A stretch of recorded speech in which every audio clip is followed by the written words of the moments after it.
누차 말하지만 학제가 바뀌었다 하더라도 훨씬 더 중요한 건 지금 연도인 것들이 훨씬 더 중요해요. 가장 지구과학원의 기초적인 내용들을 다루고 있는 것들이고, 그리고 어차피 또 새학제의 것들은 또 오늘부터 또 여러분한테 수능 특강을 통해서 약간 변경된 거, 추가된 거 이런 것들 소개를 해드리도록 하겠습니다. 2014년도 실시했습니다. 2015학년도 6월 모의고사 질문사항 뭐 있습니까? 19번 문제 보도록 하겠습니다. 19번 어떤 화성 탐사선의 궤도와 그에 대한 설명이래요 하고 있습니다.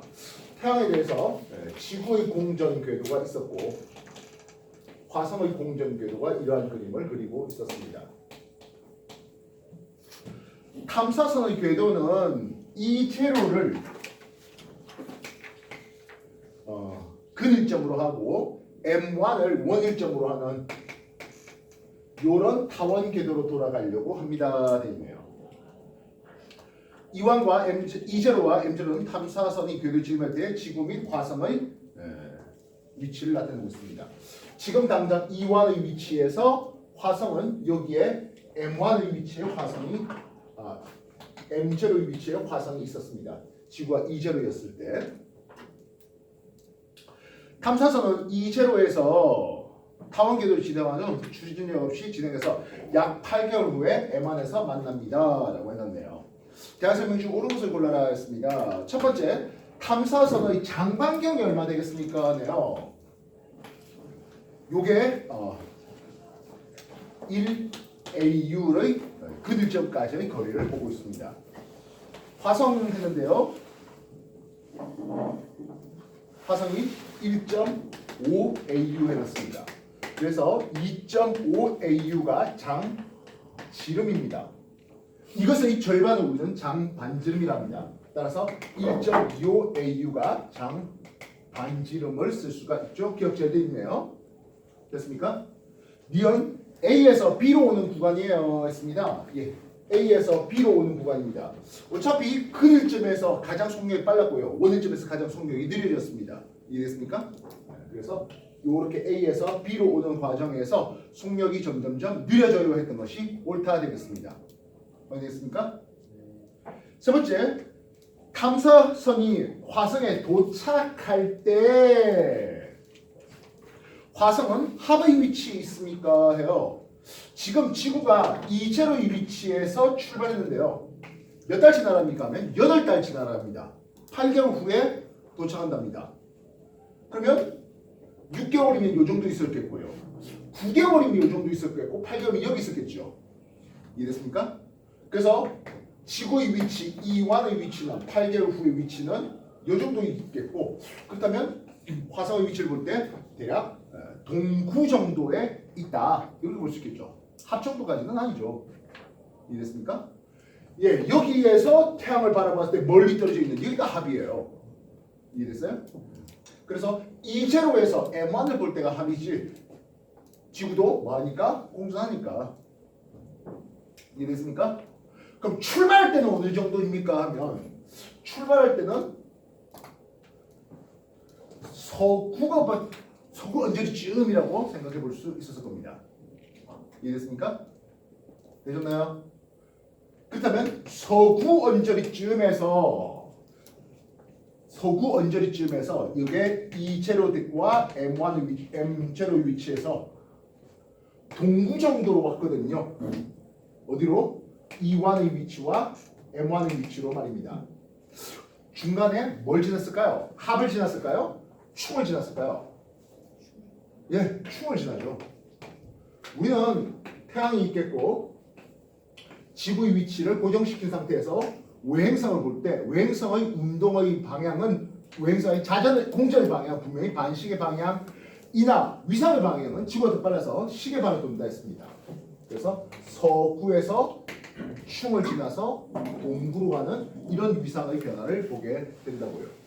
예, 화성이 뭐 이 정도쯤 와 있을 때 M' 할 때 지구는 이 정도 와서 뭐 E' 하면 충 정도의 위치에 있었을 것이겠습니다.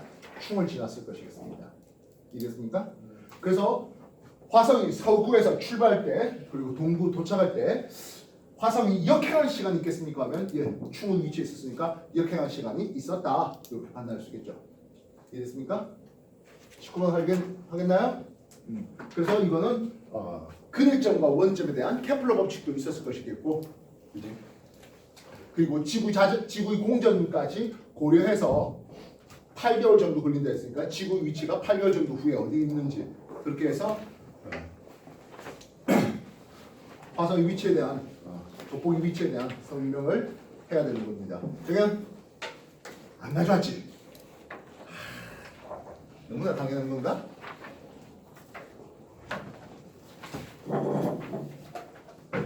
자, 19번 설명해봤습니다. 또 다른 질문 뭐 있을까요? 18번 문제 봅시다.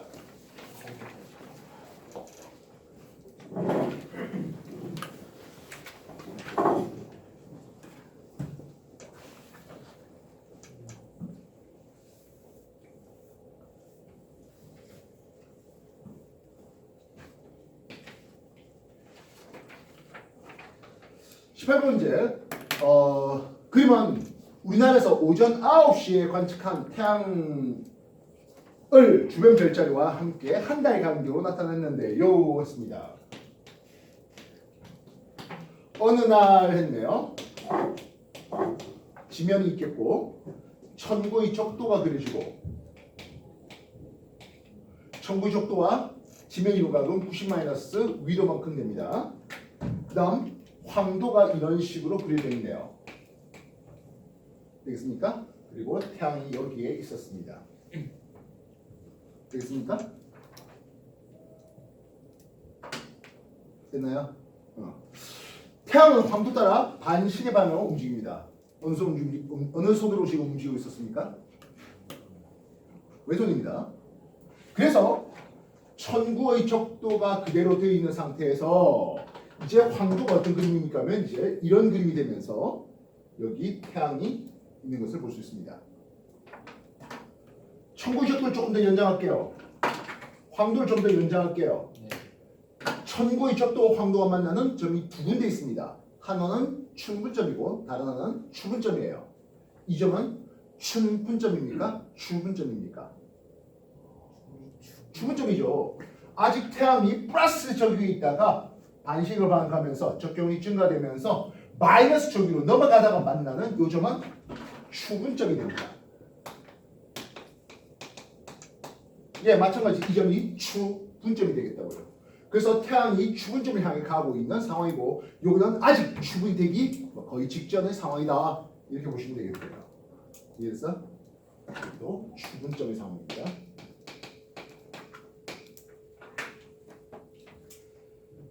기억보겠습니다. 이 기간 동안 태양의 저기는 감소되고 있었습니다. 이 기간 동안 태양이 뜨는 위치는 A보다는 북쪽이다. A가 어딘데요? A가 천구의 적도가 만나는 지점이잖아요. 여기를 우리는 동점이라는 이름을 씁니다. 방위가 90도고요. 태양은 어디서 뜹니까? 하면 이런 식으로 뜨겠죠. 천구의 적도가 나가게. 그래서 플러스 쪽에 있다는 보니까 우리나라에서는 북동쪽에서 뜨게 됩니다. 물론 이제 추분을 지나면 남동쪽으로 넘어가게 되겠죠. 그래서 태양이 뜨는 위치는 A보다는 북쪽에, A보다는 방위각이 작은 쪽에, 90보다 방위각이 작은 쪽에 그렇게 뜨게 됩니다. 이해됐습니까?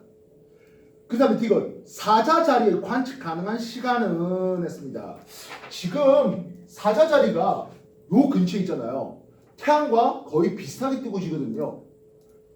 지금 추운 날이 되기 전이니까 한 8월 정도라고 생각할 수 있다면 8월 달에는 태양이 사자자리와 함께 뜹니까? 제대로 볼 수가 없죠.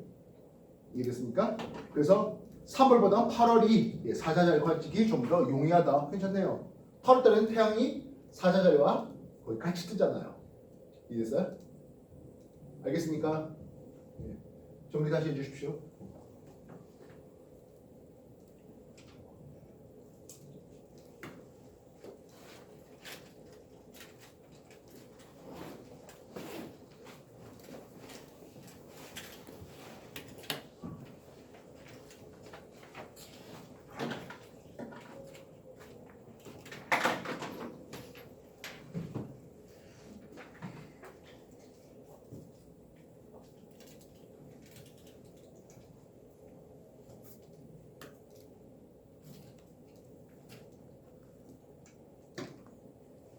또 다른 질문 뭐 있습니까?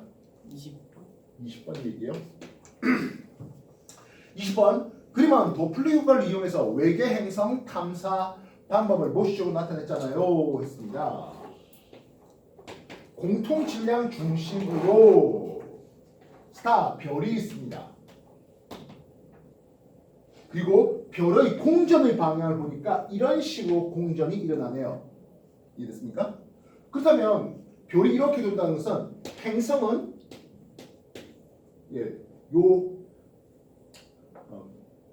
공통 질량 중심으로 이렇게 돌 것이겠다 해야 되겠습니다. 이해됐습니까? 예. 그래서 행성은 A 방향으로 공전하겠네요. A 방향으로 공전하겠습니다. 현재 위치에서 별빛이 일어났습니다. 별이 다가오고 있네요. 다가오고 있으니까 청색편이 하면 되죠. 이해됐어요? 다음 같은 조건인데요. 질량의 행성의 질량이 더 크다면 이 청색편이랑이 좀 더 크게 만들어줄 수 있겠죠. 별빛의 편이랑이 커진다. 맞는 말이죠. 예, 이거 지난주에 우리 공부했던 내용입니다. 되겠습니까? 또 다시 질문 뭐 해볼까요? 13번 13번 문제 봅시다.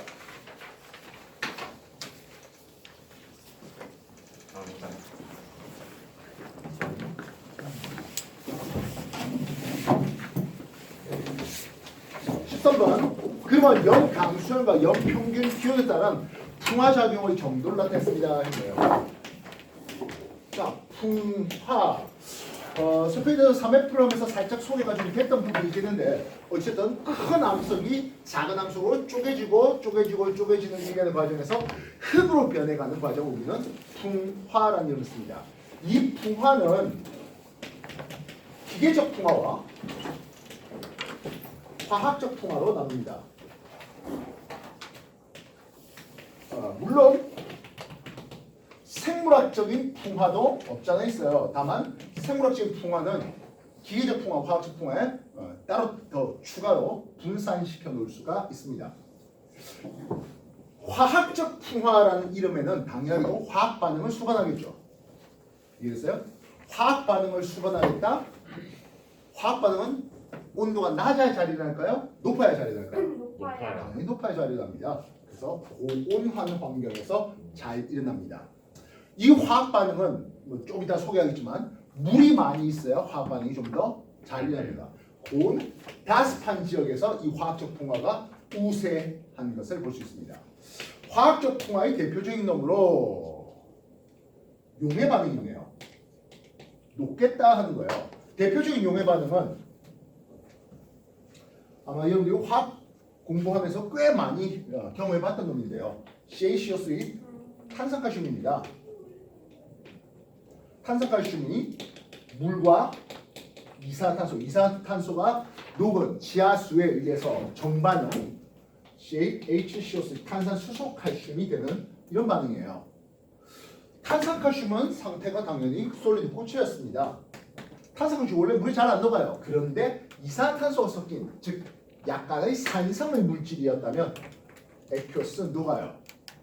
즉 정반응은 석회암 지대에 석회암이 녹아버렸어요. 빈 공간이 남네요. 석회 동굴이 생기는 과정입니다. 그렇다면 역반응은 어떻게 된 겁니까? 석회 동굴을 지나는 지하수에서 이산화탄소 물이 빠져나가면 탄산칼슘의 결정이 천장에 매달립니다. 종유석 밑에서부터 쌓이네요. 석순 그 둘이가 붙어버리면 돌기둥, 석주 이런 것들이 만들어지게 됩니다. 우리나라에 뭐 보수동굴인가요? 뭐 그런 강원도에 보면 굉장히 다양한 이런 석회동굴이 있는데요. 이런 것들이 용해 반응을 통해서 만들어진 겁니다. 물론 우리나라의 이 석회동굴은 세계적인 규모는 아니에요. 왜 그럴까요? 당연히 우리보다 훨씬 고온다습한 베트남 이런 데 보면 훨씬 더 큰 전경의 석회동굴이 많이 있는 것을 볼 수 있습니다. 두 번째는 산화반응이네요. 산화반응은 뭐 예를 들어서 뭐 처리, 산소와 반응해서 산화 처리되는 뭐 이런 형태의 것들을 보시면 산화반응을 볼 수 있습니다. 마지막으로 가수 분해 반응을 쓸게요. 장석이 뭐 물하고 물 집어넣어서 가수분해시키고 하다 보니까 고령토가 되는 과정을 보게 됩니다. 고령토는 우리나라에 꽤 많이 있죠. 도자기 만드는 재료로 말입니다. 이게 훨씬 더 고온 다습한 지역에 가면, 즉 열대 우림 쪽에 가면 이 고령토가 한 번 더 추가적인 산업을 통해서 복사이트가 됩니다. 100% SiO2라면은 우리는 이것을 석영이라 불렀습니다. 근데 그게 약간의 미량원소, 특히 금속원소로 알루미늄이 이제 끼어들어간다든지 했을 때 장석, 뭐 나트륨이 들어가면서 나트륨 사장석 뭐 이런 말들을 쓰고 있습니다. 어쨌든 장석 계열들 여기에 알루미늄 많은데요. 그런 놈들이 뭐 한다고? 훨씬 더 풍화작을 통해서 복사이트, 알루미늄 원광이 만들어지게 되는 이런 것들이 화학적 풍화의 얘기입니다. 화학적 풍화가 일련의 화학관을 통해서 고온다습한 지역에 우세하게 일어난다면 기계적 풍화는 일련의 화학반이 수반되지 않죠. 그냥 쪼개지는 과정이에요. 큰 덩어리 돌이 쪼개지겠네요. 동결작용이 있습니다. 물이라는 놈이 재밌게도 얼면 부피가 커져요. 돌 틈 사이에 물이 얼면 물이 부피가 커지면서 돌틈을 쪼개요. 예, 동결작용에 이름을 쓰게 됩니다. 이해됐습니까? 그 다음 박리작용. 박은 얇을 박자가 됩니다. 리, 떨어질 리가 되는 거예요. 이거는 압력 감소입니다. 압력 감소를 통해서 부피가 커지다 보니까 완벽하게 부피가 팽창되지 못하니까 층해지고 떨어집니다. 즉 우리가 신성암의 판상절리, 요게 박리작용의 대표적인 놈이 되겠다고요. 이해했어요? 그래서 물의 동결작용으로 돌 무더기가 쪼개져서 떨어진 돌 무더기 덩어리를 우리나라에서는 너덩걸이라는 이름을 쓰고요. 검색해 볼래요? 너덩걸.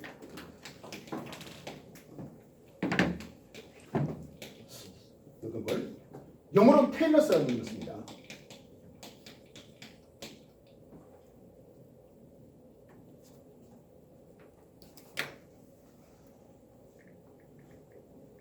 너덩걸 나옵니까? 나와요?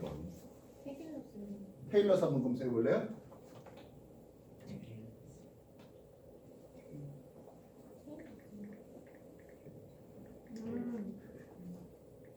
예.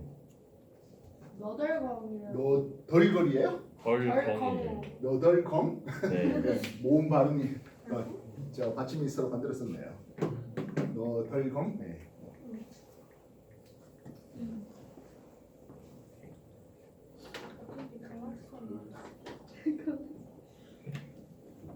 되겠습니까? 네. 그렇다면 기계식 풍화는 아무래도 한랭 건조한 쪽에서 좀 더 우세하게 일어날 수가 있겠다 되겠습니다. 그렇다면 생물학적인 풍화, 나무 뿌리가 자라면서 암석을 뽀개내요. 그런 것들은 기계식 풍화의 내용이 되겠고요. 뭐 이기 이런 것들이 산성물질 분비하면서 암석을 녹였잖아 해버리면은 그때는 화학적 풍화 뭐 이런 데다가 붙여 넣으면 되겠습니다 하는 거예요. 되셨나요? 예. 그래서 풍화에 대한 내용들로 소개를 해봤습니다. 정리해 주십시오.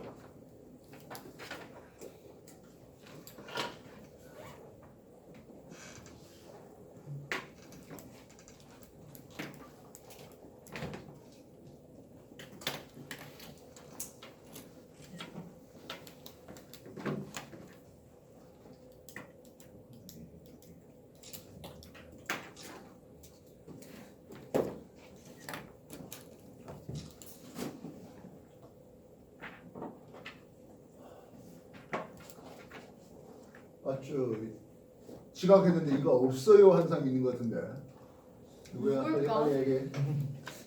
빨리 얘기해. 진짜. 와.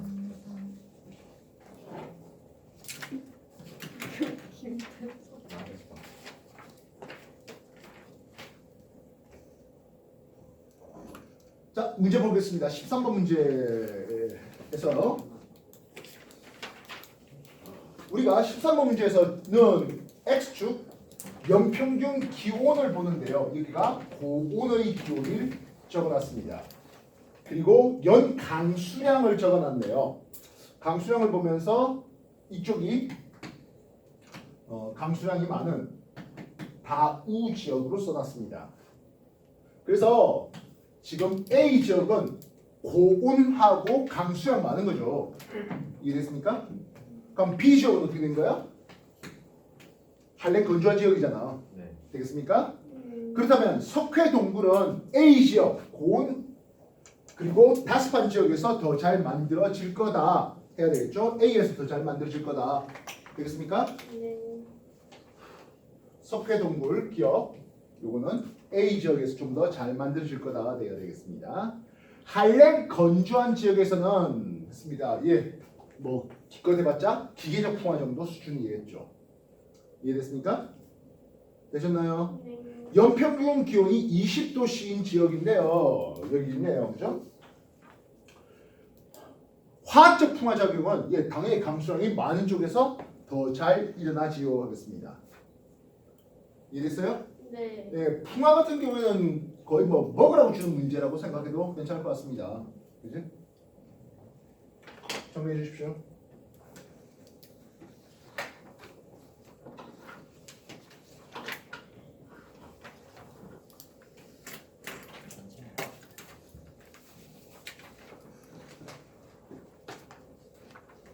오늘 또 다른 이런 기출 프린트가 나올 건데요.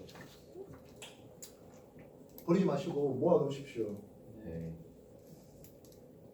그리고 오늘 당장 못 풀었다 하는 문제들 조금씩 공부량 늘어나는 과정에서 더 풀어볼 만한데 이런 것들 좀 챙겨내야 됩니다. 말은 열심히 하는데 잘 하려나 모르겠습니다. 실제로 여러분들 위클리 점수들이 그렇게 내 마음에 썩 들진 않아요. 공부량들이 좀 글쎄요, 뭐 수학한다고 바빠서 그러는지 뭐 이 정도쯤이야라고 생각해서 그런 건지 모르겠습니다만은. 자, 13번 얘기 왔습니다. 또 다시 뭐 있을까요? 17번. 17번 문제요.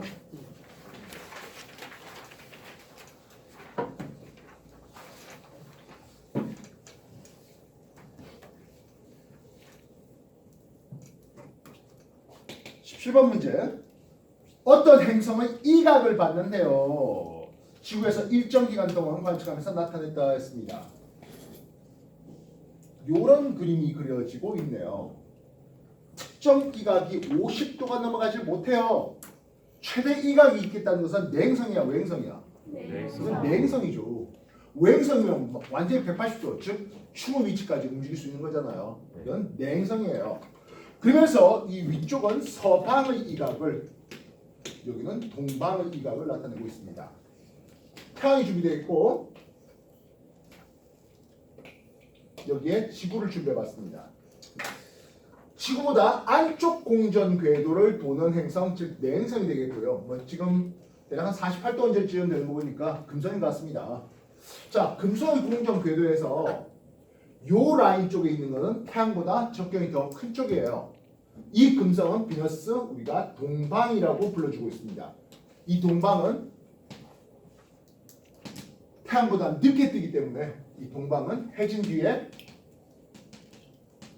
서쪽 하늘에서 관측이 가능한 게 동방의 위치에 있습니다. 예, 요 동방의 위치에 있는 놈들입니다. 뻔하게 이쪽 라인에 있는 이놈은 비너스 서방이라는 이름을 쓰는데요. 이 서방에 있는 놈들은 태양보다 적경이 작습니다. 태양보다 먼저 뜹니다. 해 뜨기 전에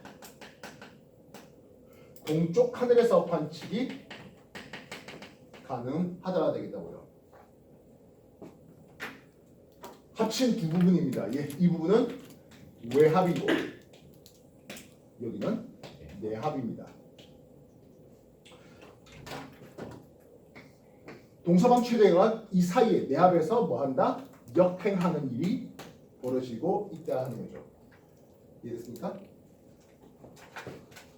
우리가 비너스 1, 비너스 2 동방의 놈들, 동방 최대가 있을 때 비너스 3 이후에 비너스 4, 비너스 1, 비너스 2, 비너스 3와 비너스 4 이렇게 해봤드렸습니다. 이 위치 기억나셔야 될 것 같은데요. 이후에 서방감에서 비너스 5, 최대각 6, 이후에 7, 8. 비너스 5, 6, 7, 8 되고 있습니다. 이 그림은 꽤 옛날부터 많이 그렸던 그림인데요. 그때도 이제 동방을 먼저 그리고 이후에 서방 그리는 그림이었다면 표현의 방법의 차이만 있을 뿐입니다. 서방에 있다가 동방으로 넘어가는 여기는 뭐라 부릅니까?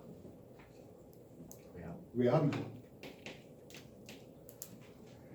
자, 그래서 질문입니다. 옳은 것을 골라라 했습니다. 예, 1번 외행성이 아니라 내행성이 됐어야 됩니다. 두 번째, 581을 준 거는요, 공전 주기가 아니라 회합 주기가 581을 주고 있는 겁니다. 291이라고요? 그럴 수는 없죠.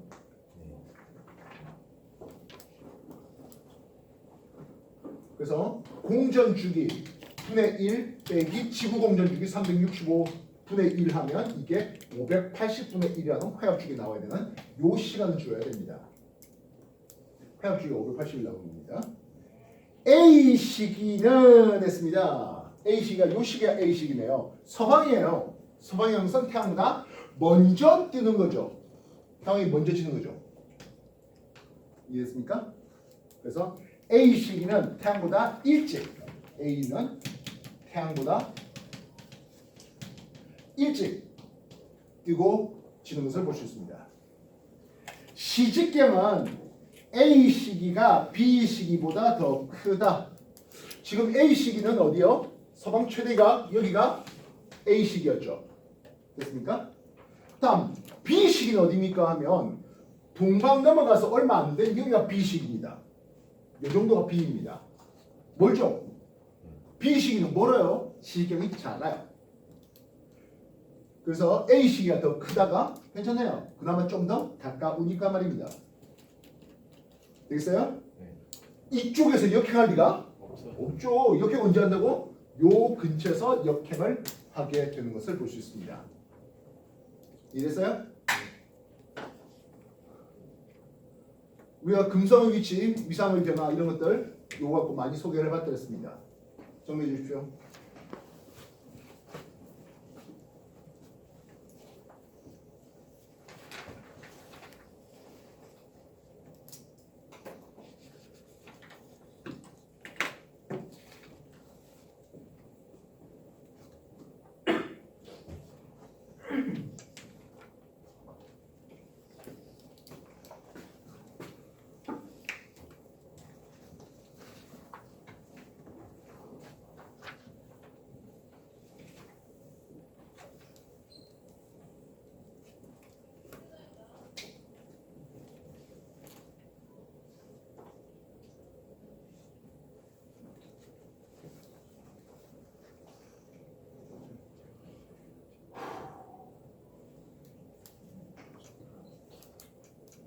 다시 주면 됐거든요.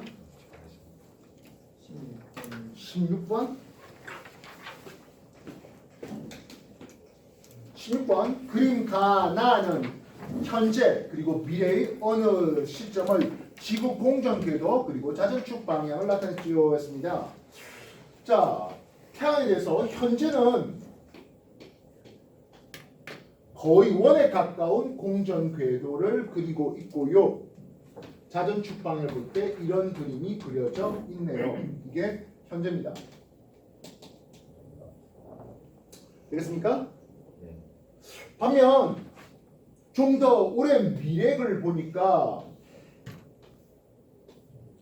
이 거리는 2AU가 되고 있습니다. 어차피 이 거리 역시 2AU였는데요. 장 지름이 2AU로 서로 같죠? 그러면 뭐 공전 주기가 바뀔 건 없다 하는 생각이고요. 대신 이렇게 타원궤도 돌고 있군요.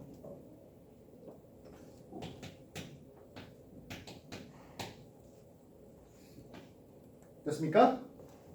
됐나요? 네. 그래서 현재 가에 비해서 어느 먼 미래 나아가 되면서 이심률이 커지면서 자전축 방향도 바뀌어 있는 그런 상황입니다. 해놨네요. 장 지름이 바뀔 건 없다 했습니다. 장 반증 바뀔 거 없네요. 공전 주기가 바뀔 거 없습니다. 이해됐어요? 네. 장, 지름, EA는 서로 같게 되어 있습니다. 이해됐나? 북반구의 연교차는 했습니다. 우리나라 북반구 입장을 한번 생각해 보십시오. 자전축이 태양을 하고 있는 여기가 여름인데 가까워요. 자전축이 태양과 반대쪽에 있는 이쪽은 겨울인데요. 태양에 대해서 꽤 멀리 떨어져 있네요. 여름 뒤따르고 겨울은 무지하게 춥겠습니다. 북반구 연교차는 증가할 것이겠습니다. 이해됐습니까? 하진날 태양의 남중 고도는 했는데요. 지금 자전축의 경사각이 바뀐 거 있습니까? 없죠. 우리가 90 마이너스 위도 플러스 델타 저기하는데 이게 23.5도보다 더 커져야 하진날 남중 고도가 높아지게 될 것이겠습니다. 근데 뭐 그런 거는 없었죠. 이해됐어요? 우리 자전축의 경사각이 23.5도에서 21.5도, 24.5도 왔다 갔다 하는 과정인데요. 요게 변해야 하진날 남중고도가 변하게 되겠습니다. 이해됐어요? 요게 23.5도에서 달라지지 않았기 때문에 자전축 경사각 자체가 바뀐 건 아니었다 했기 때문에 이해됐습니까? 자전축의 방향과 이심률만 변했기 때문에 하진날 남중고도는 바뀔 거 없습니다. 대신 하진날이 태양이 좀 더 가까워지다 보니까 가보다는 더 더운 하진날을 보게 되겠죠. 맞죠? 이해됐습니까? 예, 우리 지구 기후 변화, 환경 변화 뭐 이런 것들 하면서 청력적인 요인, 세차 운동, 자전축의 기울기 변화, 자전축의 그리고 이제 이심률 변화 이런 것들 섞어내는 문제 많이 나옵니다. 앞으로 계속 그런 것도 많이 보게 될 것이겠고요. 이건 바뀐 학제에서도 전혀 빠짐없이 계속 똑같이 나옵니다. 한 번 할 때 정확하게 공부해 주시면 좋겠고요. 이게 공부량을 좀 더 늘리고 싶다 하면은 우리가 천체 들어간 게 꽤 옛날인데요. 천체 직전에 이걸 한번 했었던 적이 있습니다. 뭐 지구 기후 변화 또는 지구 환경 변화 뭐 이런 것들 검색해서 찾아 들어가시면은 예전에 동영상들 남아 있을 겁니다. 되셨나? 예, 다른 질문 뭐 있을까요? 더 없습니까? 더 없습니까? 네. 자, 들으십시오. 뭐 이걸 여러분한테 이제 첫 하다 보니까 뭐 프린트를 안 가져왔어요, 안 풀었어요, 뭐 채점 안 했잖아 이런 것들이 좀 있는데요. 다음부터는 그런 거 없었으면 하겠습니다. 알겠어? 네. 여러분 노트든지 뭐든지 좀 정확하게 정리 좀 해놓으시고 모아놓으시고 안 풀었다 하는 것들은 또 다음에 이거 어떻게 풀어야 되는지 모르겠는데요 하는 문제들은 또 다음에 공부량들을 늘려가면서 분명히 풀 수 있는 문제들이 만들어지게 될 겁니다. 뭐 한두 주 모았다가 다시 한 번 더 하시고 그렇게 해주시면 좋겠습니다. 알겠습니까? 다음 주까지 해오셔야 될 것은 또 동일 연도인데요. 2014년도에 실시했습니다. 9월 겁니다. 알겠어요?